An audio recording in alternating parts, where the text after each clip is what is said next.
Probably.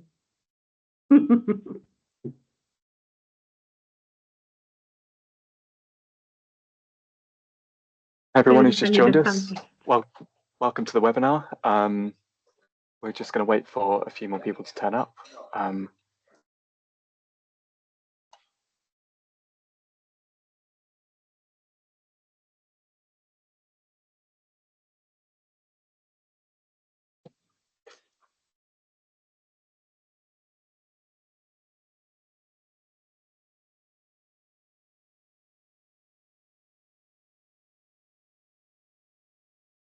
Okay, Gwen and Sarah, do you want to start introducing yourselves, and I'll get the presentation up and ready to go.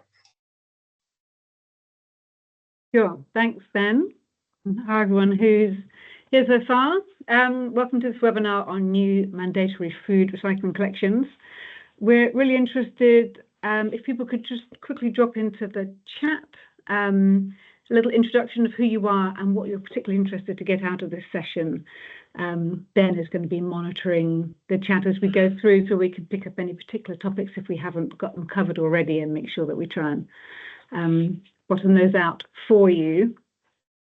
I'm Sarah Hargreaves. I'm the Behaviour Change Lead here at Resource Futures. I've been here for about 8 years, and I have a background in food, so both from the food hospitality sector and working in the food charity sector, and then now offering consultancy advice around food with Resource Futures. Hello, and I'm Gwen Frost, again at Resource Futures. I'm a director here and been here sort of 2.5 years. Background in local authority as well as consultancy. So operational experience and, you know, an understanding of how to collect food waste, and have run a few food waste campaigns in my time. So all here to support and help you.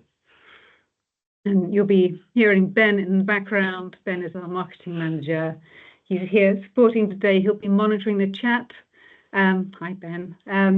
So any questions, put them in there. Ben will see them, and if you have any tech problems, you can also contact Ben and he'll endeavour to give you a hand. Right, should we wait a little bit longer to see if anyone else is going to join, or it's only 2 minutes past, so maybe we'll give people a little bit of time. I think we can see the chat, can we? So,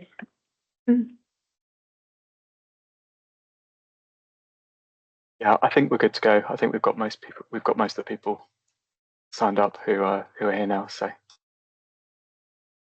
excuse me. Brilliant. All right, thanks everyone. Ben, do you want to move on to the next slide? So as I said, this is who we are. We're all from Resource Futures. We're here today to help you understand more about the mandatory collection changes that are happening early next year. So you may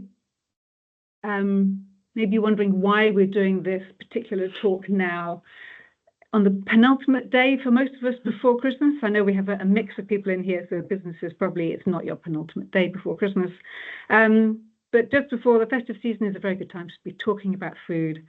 And these mandatory collections are changing from the 31st of March next year.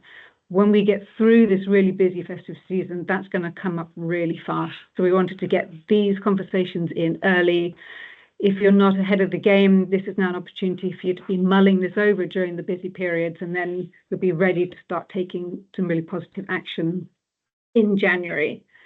So first, a little bit about us at Resource Futures. For those of you who don't know us, we're an employee-owned, non-profit distributing sustainability consultancy bedded into resources and waste. We're providing support around resources and waste.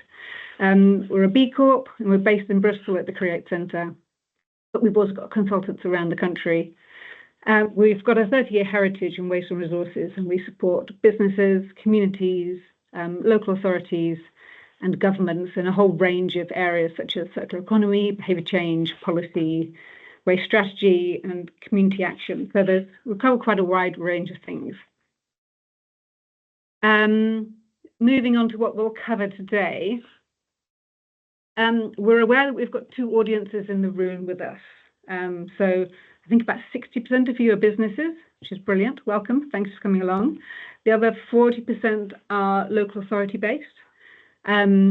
So we are going to be talking in terms of what the waste producers, the businesses, need to be thinking about, and what the waste collectors, so typically the local authorities and other waste collectors, will need to be considering. We're also aware there's a couple of people from a community support networks. So welcome to everybody. The topics we're going to cover, first of all, why food? Why is our focus particularly on food? We're then going to look at the wider regulations around simpler recycling. We're going to look at what those business obligations are and what it is that's going to change, and then how you take practical action to implement those changes. We'll cover a little around the benefits and the opportunities, so why this is not just a burdensome thing, but why there's some really great opportunities that can come out of this. And we'll end with some of the resources that are available that will help you through this transition phase.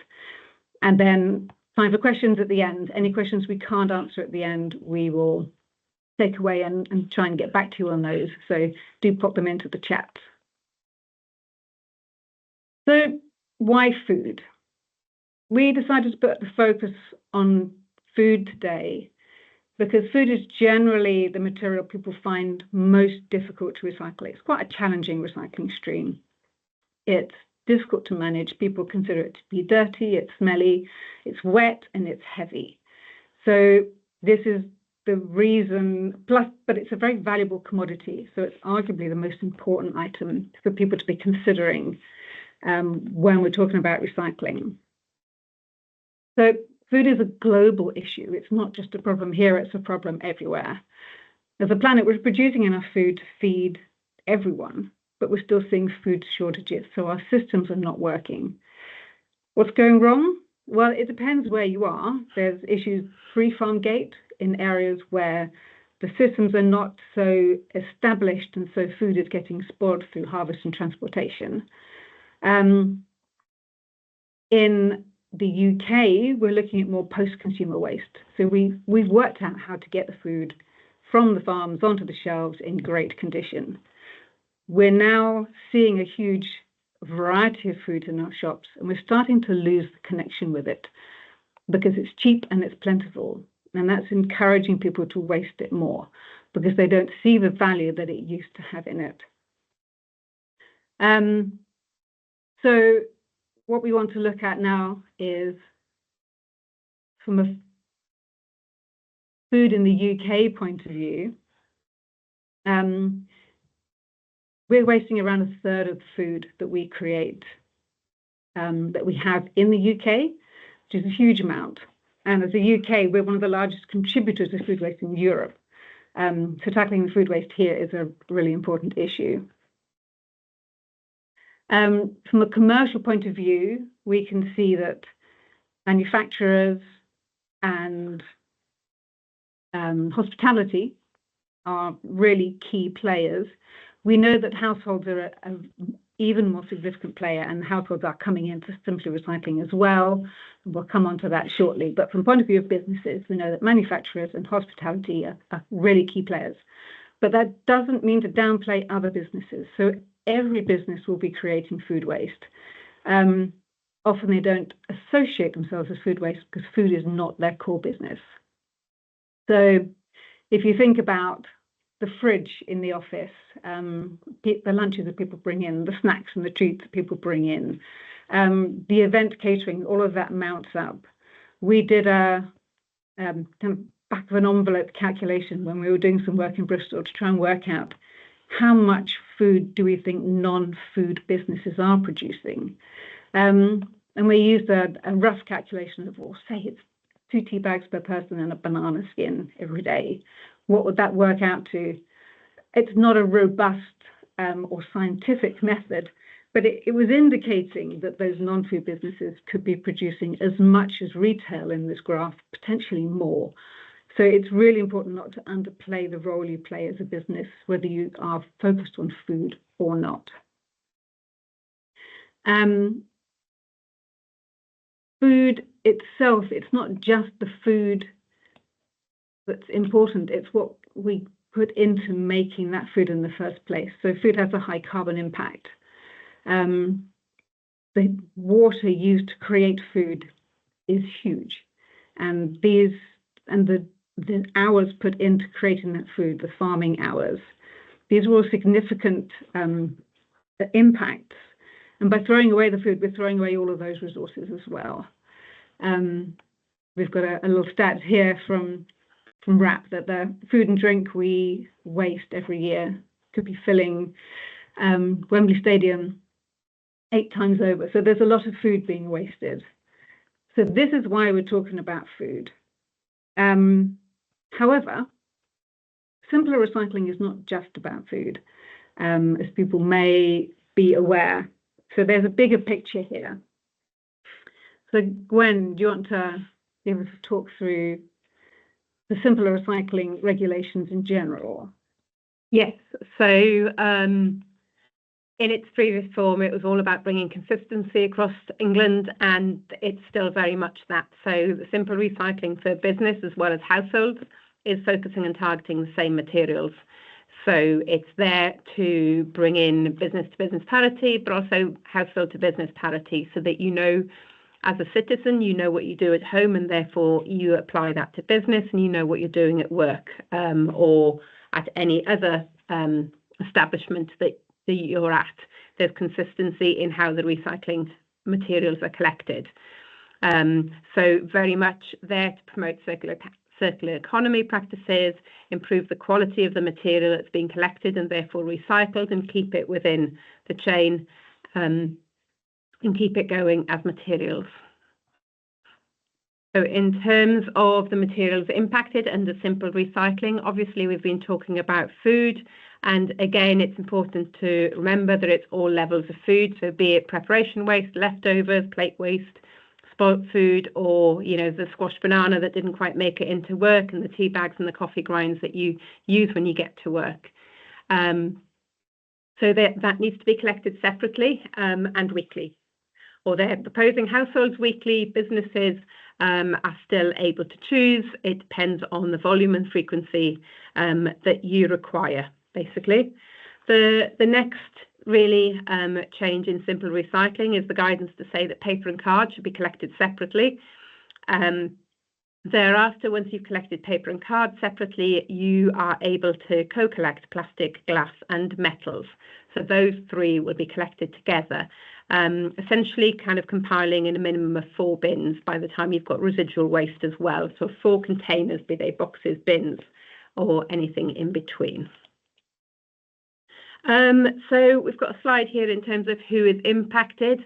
I mean, ultimately every business. So if you've got more than 10 full-time equivalent employees, it impacts you in 2020-25. And it impacts you even if you have 10 full-time employees spread across 5 different sites. It's the number of employees, not the number of employees per site. So it's not much, basically. So invariably, you will be impacted by these. And then the timescales, as I touched on. So all businesses other than smaller than 10 full-time employees will be March 2025. We've touched on Wales did this last year, so there is plenty of good practice and examples around of how this can be done, and they've actually separated it into more material streams. So if you've got businesses, if you've got parts of the business that are based in Wales, they will be doing this already, so you will be able to use them as examples and good practice and communications and stuff. So yeah, March 2025 for most businesses. Households will then come on board in 2026, end of March again, and the predominant change for households is really mandatory food for all households, and that is literally all, so flats above shops and anything in between, as well as curbside residents. And then the micro businesses, so less than 10 full-time equivalents, will be March 2027.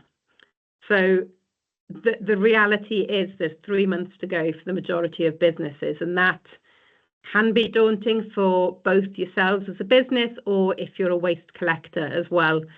That's not long to get operationally changes in, bins in, everything set up with your customers, and the understanding for both customers and collectors. One thing to add to that for the groups here who are supporting communities, volunteers are not included in determining that FTE. It's only your full-time employees. So just bear that in mind. So some polling has been done. This is not wide-scale polling, but this is quite widely reported polling. Are people ready? And the numbers on here seem to indicate that people are not ready.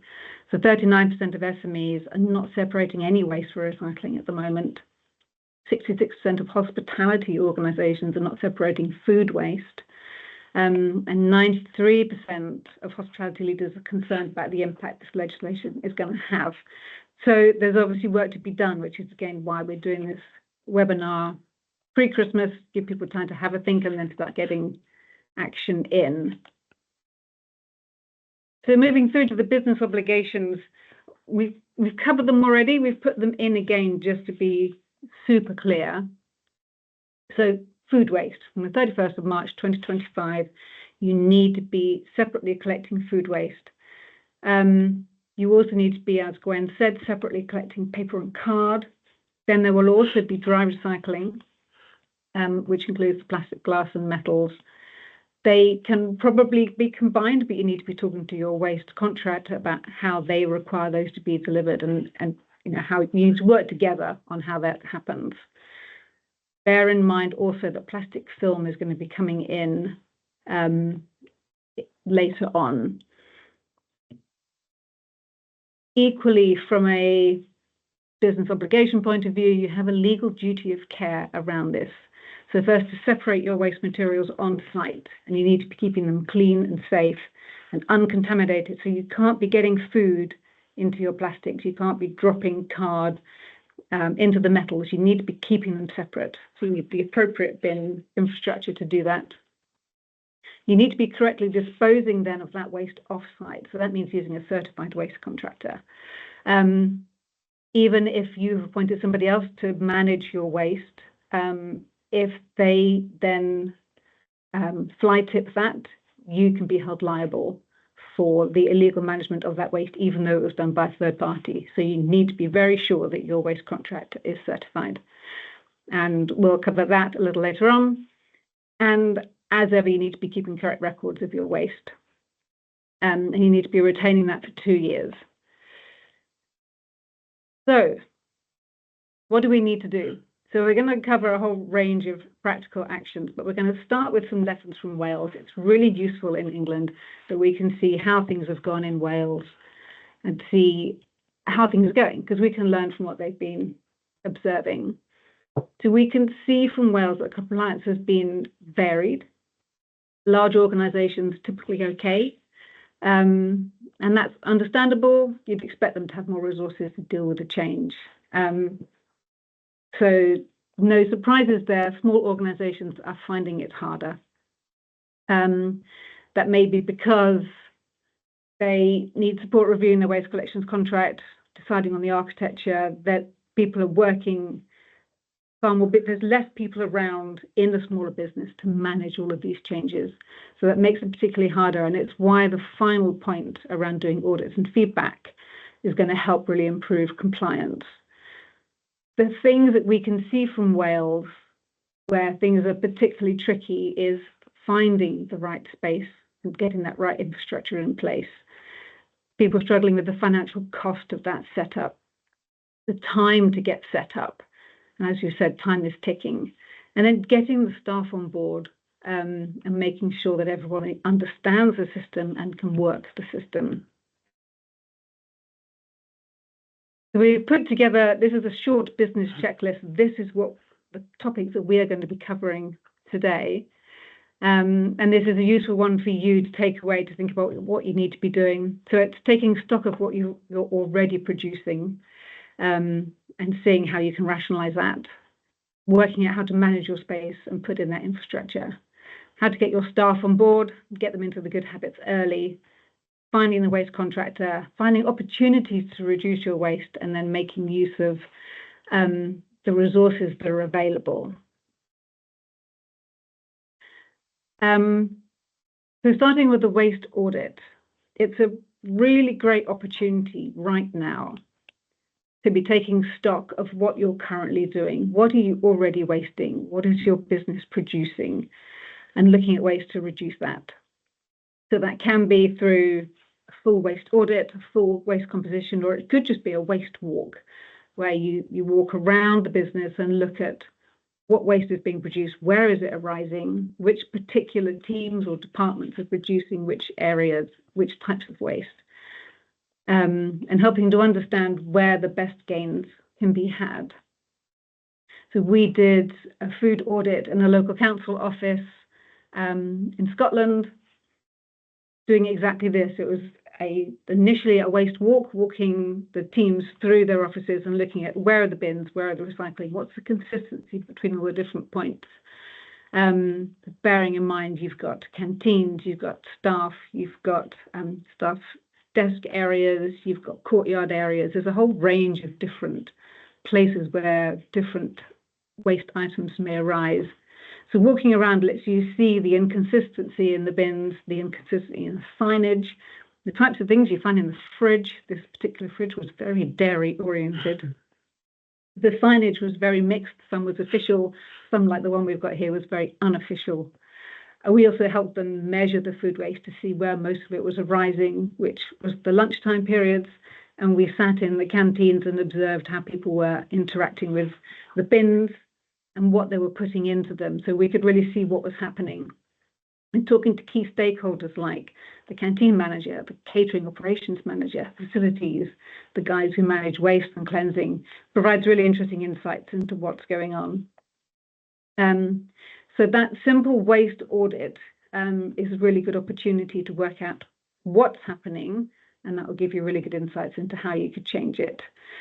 Your waste contractor may well provide this service for you, so do speak to them about that. And we do this as an affordable supported service for businesses, just to help people really look at what's going on, make a really good action plan, and move forward. So definitely seek support in this area. Gwen, do you want to talk about managing space? Yes, so once you know what food and what waste is being generated and where it's being generated, that may well drive where you need to put facilities, where you need to put containers, and what sort of containers that you want to use.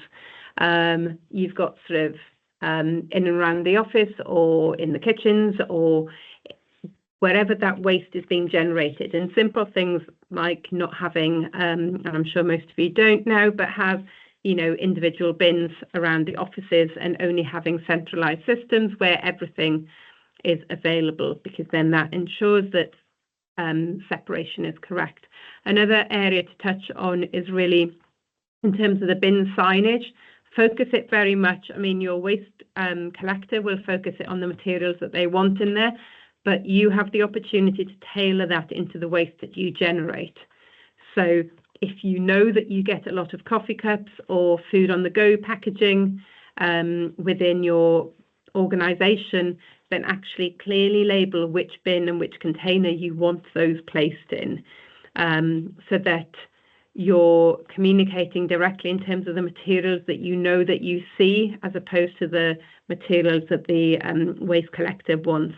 A really good example of this was when in a local cinema, they focused the food on the food waste bin. It was very much focused on the food that they serve at the on site. So instead of having your usual apple, corn, and fish illustrated in iconography on the bin, it was very much more hot dog, tortilla chips, and popcorn, because that's what they're expecting to see. So whoever goes to that receptacle knows what to put in it. And again, just making it practical, and at the back of house very much have what you need to be the containers you need there. So if you've got a kitchen, then the predominant waste material is the packaging that comes in and the food that you're food waste that you're producing.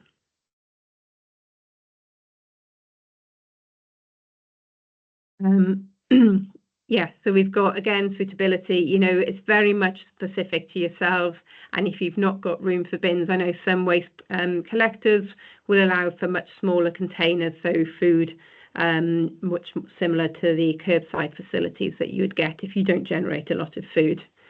Sorry, Ben, you can keep going.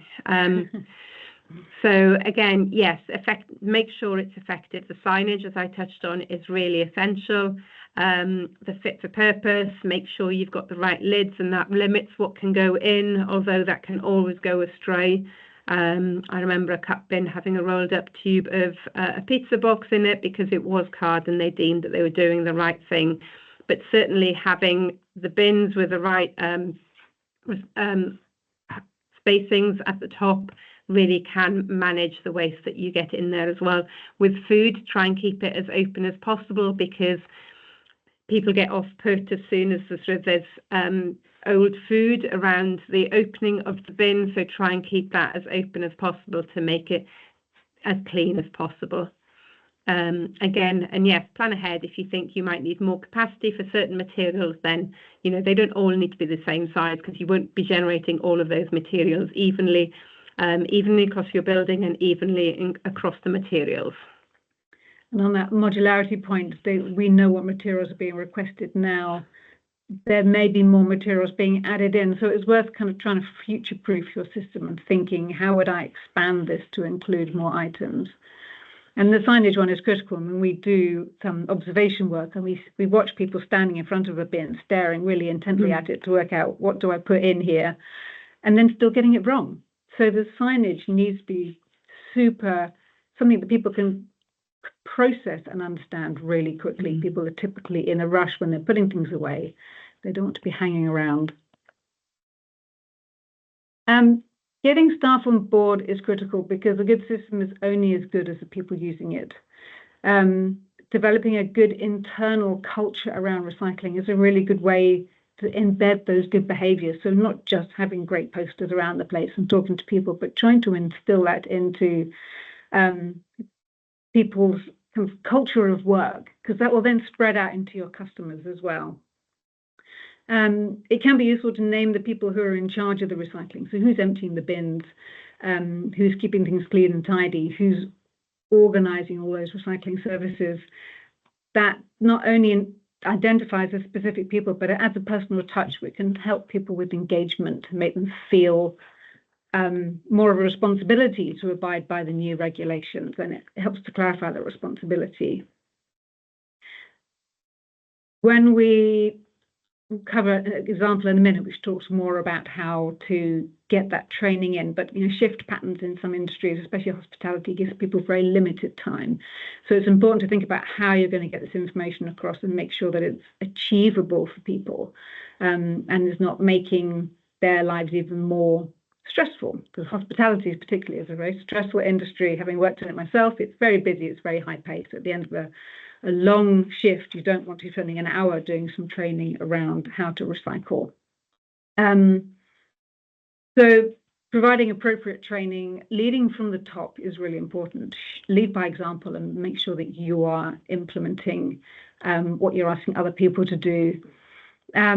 And share successes and say thank you is a really good way to keep people on board. So we did some work in Bristol. We were looking at a submission for a gold sustainable food place accreditation. There we go, get my words in the right order. Going for the gold, which we did achieve. Part of that involved working with businesses and surveying businesses to assess food wastage and the steps that they were already taking to try and reduce this. There were some really interesting findings. So as I mentioned before, that bite-sized training is a really useful way to try and help busy staff to stay on board with changes, but without impacting their work-life balance. They have businesses who include recycling in their induction programs. So as standard, people are told about the recycling ethos in the company and what their responsibility is going to be. You're starting on a really solid ground then. There's no unexpected, well, I didn't know how to do this. You know, I came here to do something else, but recycling then becomes part of your company culture. There were businesses who were linking food waste to a department's account sign-off, so they wouldn't let them sign off those accounts until they'd given them their food waste data. So there's no more of this, oh, I haven't got around to it yet. You had to be doing it.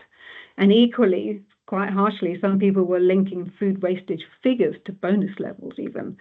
The point here is that if you can build systems build the new recycling into existing systems so that people don't have to deviate from their normal path to undertake it, they're much more likely to do things correctly. So think about systemic change within your organization to get people on board.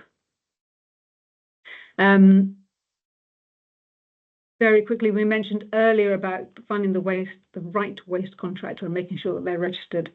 So there is a public register of waste carriers and brokers, and the link is in these slides. Do put in the name of your contractor there to make sure that they are registered, or if you're looking to change, you can check people in here.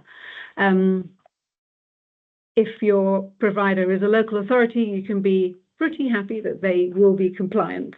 But for the smaller organizations, it is worth just doing that check. From the point of view of having the waste contractor, the correct waste contractor, you're going to have issues around bin sizing and provision. So not every waste contractor will be able to offer the same services. So do talk to them about what you need. And if you can't get that through your existing one, then do shop around.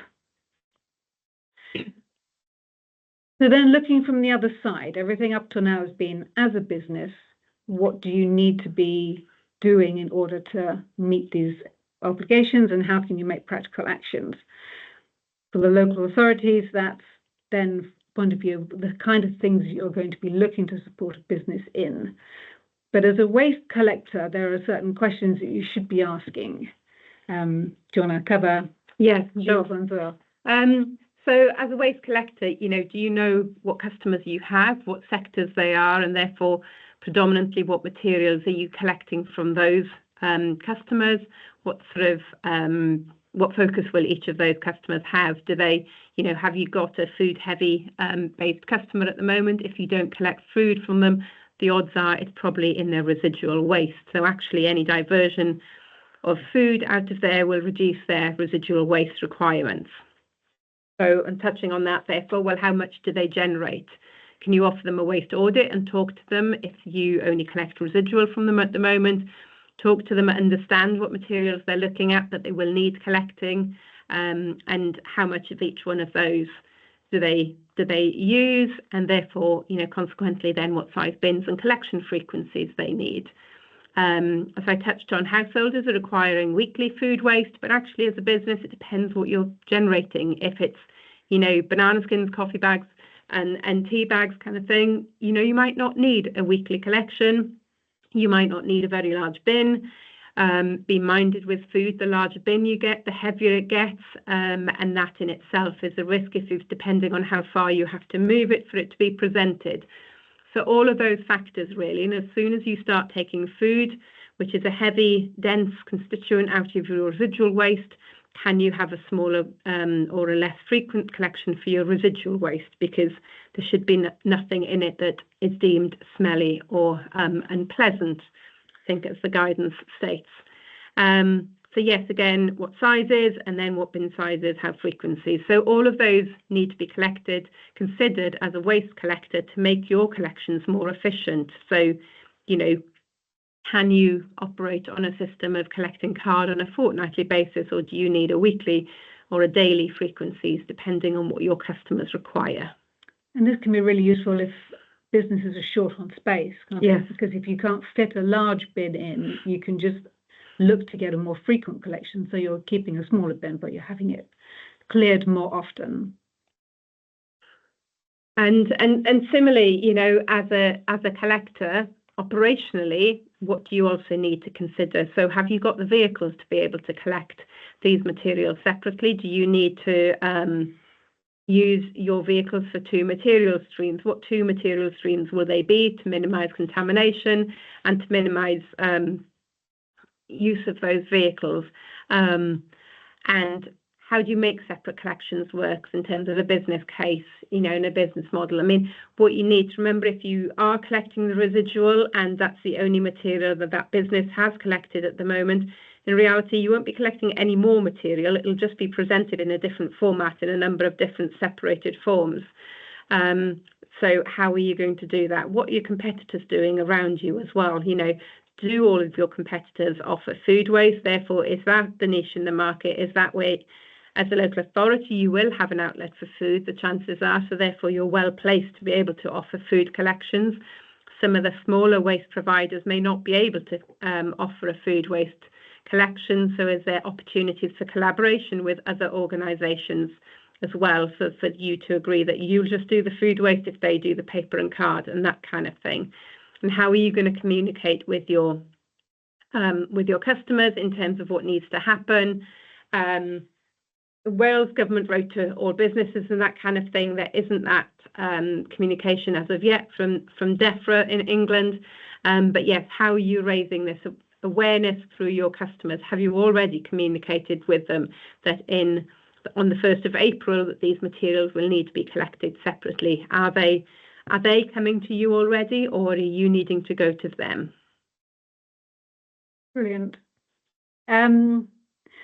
Conscious of time, so we'll move on to reducing and reusing now. So again, the focus on food. We advertise this as a food-related webinar.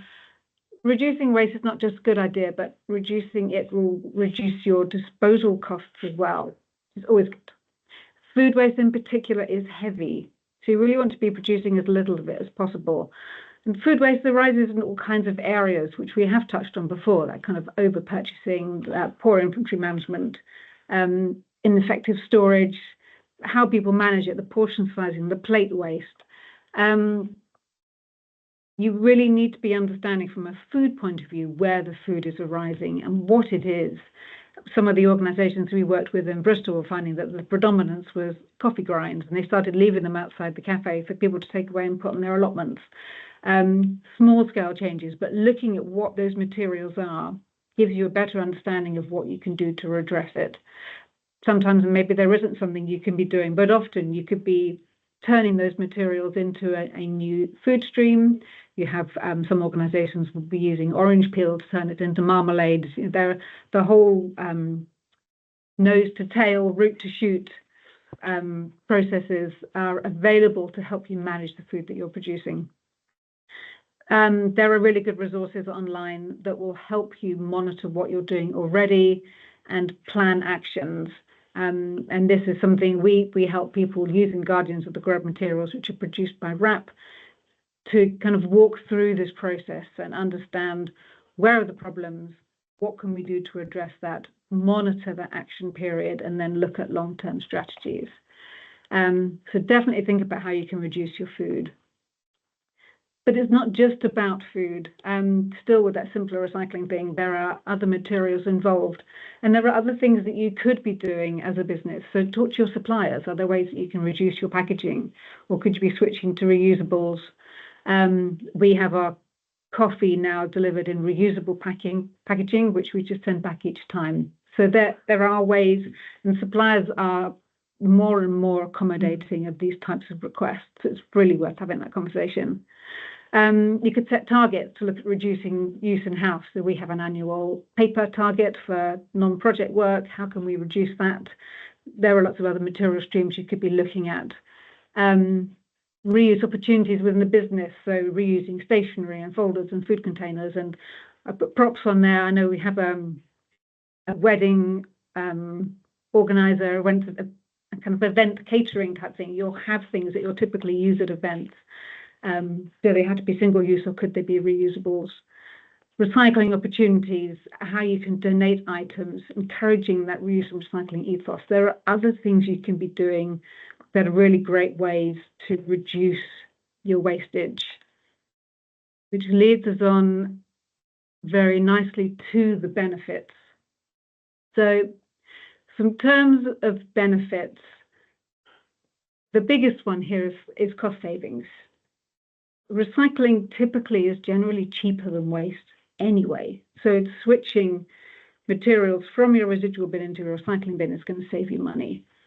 If you can also reduce your waste, then you're throwing away less. So you can have less bins, less frequency of collections. You can again reduce your costs. If you're finding efficiencies in how you're managing your bins, that's also going to save you costs.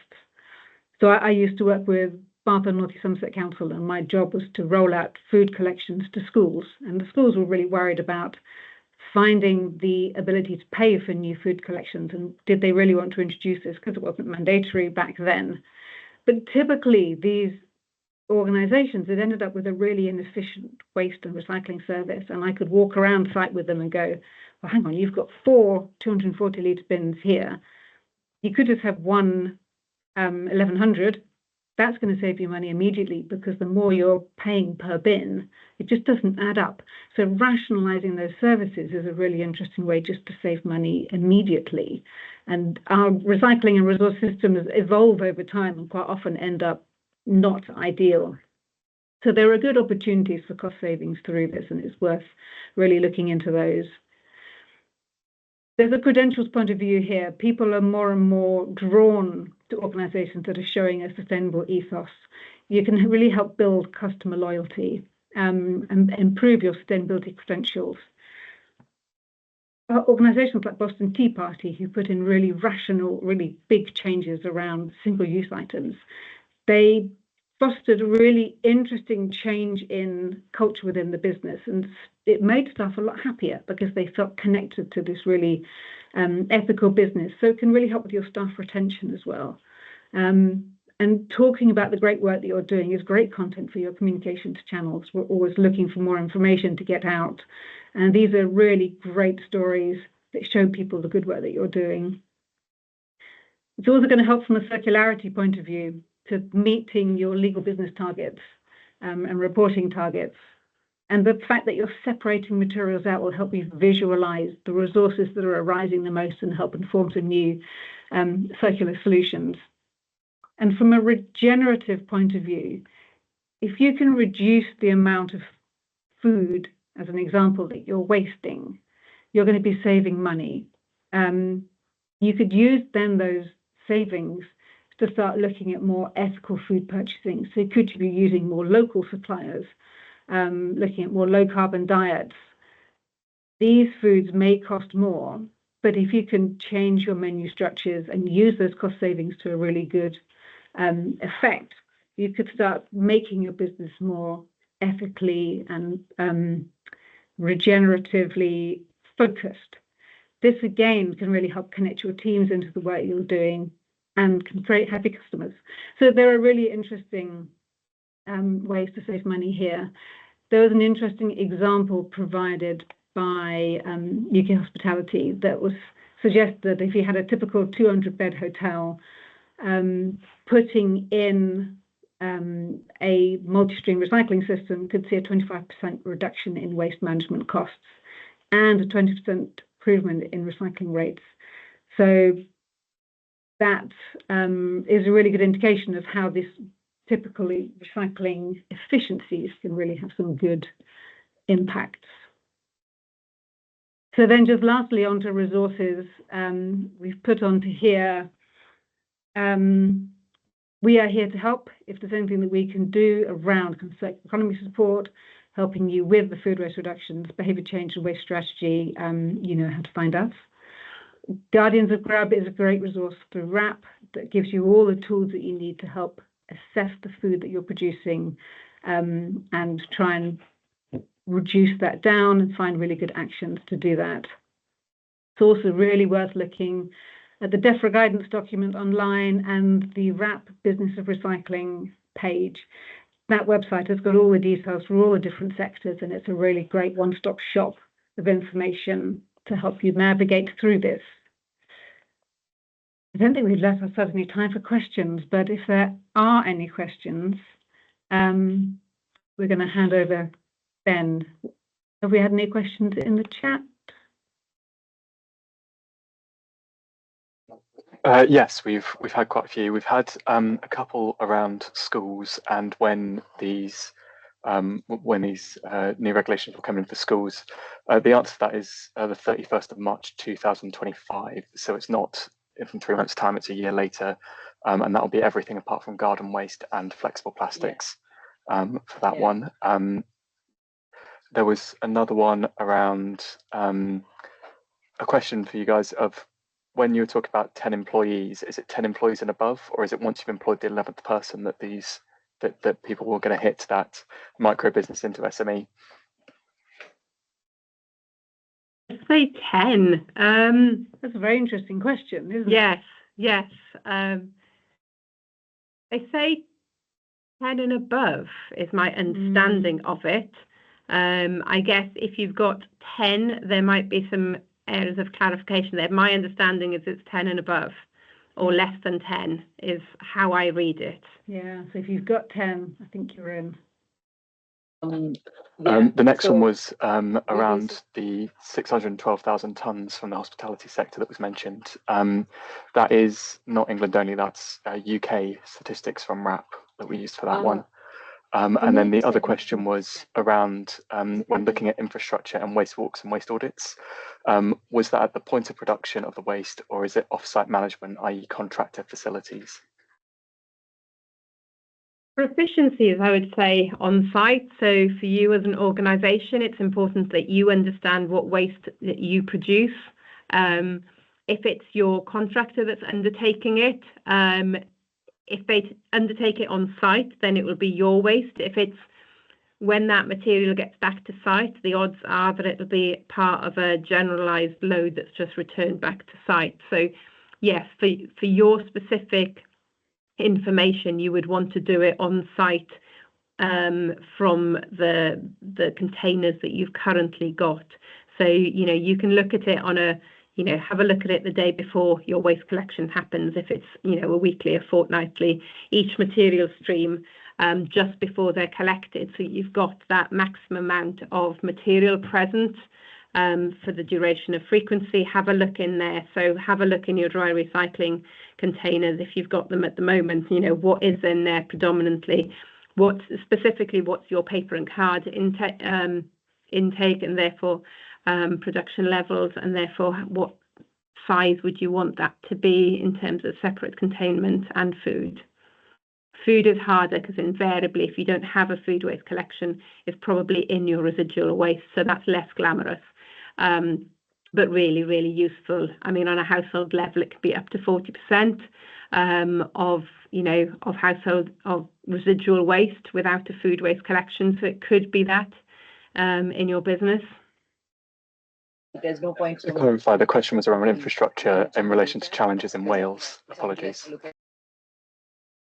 So the challenges in Wales around infrastructure were within businesses. So how is the smaller businesses are struggling with the infrastructure within their organisation?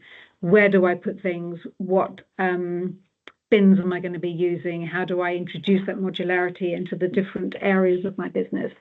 Because you've got your customer-facing side, so which need to be nice and aesthetic, and then you've got your practical back of house.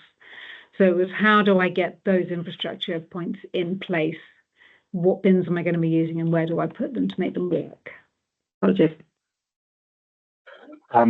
Two more questions. One was around around schools again. Can you confirm that schools are required to have separate food waste collections from 2025, as they will have more than 10 full-time employees? Yes.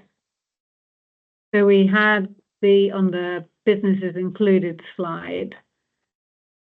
Just I got to that. So education establishments, including schools, colleges, and universities, are included in mandatory changes from the 31st of March. That's our understanding. If things do change on a regular basis, but as we understand it at the moment, yes, schools are included in that. So they're bunched with universities, schools, and educational establishments. Better. Yeah, and that's from March 2025 for educational establishments. Cool. I think that's all we've got time for. There are a couple of other questions, but we'll endeavour to get back to you guys individually on that post the event. We'll also make sure that we share the slides that we've had today and also the recording. So if anybody wants to watch anything back, then that will be available. There is a QR code on the screen at the moment. If you want to find out more about the other 3 webinars that we've got coming up in January, February, and March, then please do follow that link, sign up, and we hope to see you at some of the other ones in the future. Thank you very much. Thank you, everybody. Have a good Christmas.